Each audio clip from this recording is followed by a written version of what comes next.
Vi var alle sammen enige om, at vi synes, der var for meget skrald i søerne. Så vi diskuterede længe om, hvad vi kunne gøre for at ændre det, og hvordan vi kunne ændre det. Det irriterer os, at folk smider skrald på jorden, i stedet for at smide det i skraldespanden. Vi diskuterede i lang tid om, hvad vi kunne gøre, og blev til sidst enige om at lave et oprydningsevent ved en sø i København.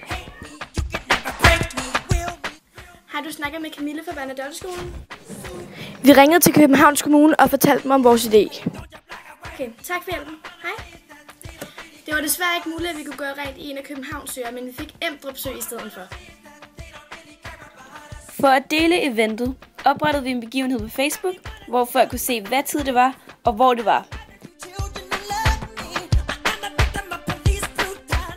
Vi lavede en masse flyers og lagde dem i postkasser og delte dem ud til folk.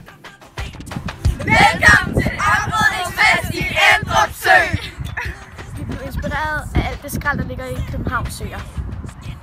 Det har været hyggeligt her med sådan hele holdet. Vi har ligesom haft et godt fællesskab her.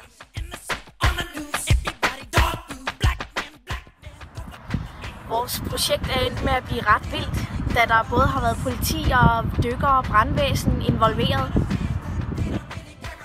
Politiet kom, fordi vi fandt patroner i store mængder. Vi fandt også bunden af en riffel. Politiet tilkaldte en dykker fra brandvæsenet, så han kunne finde resten af patronerne.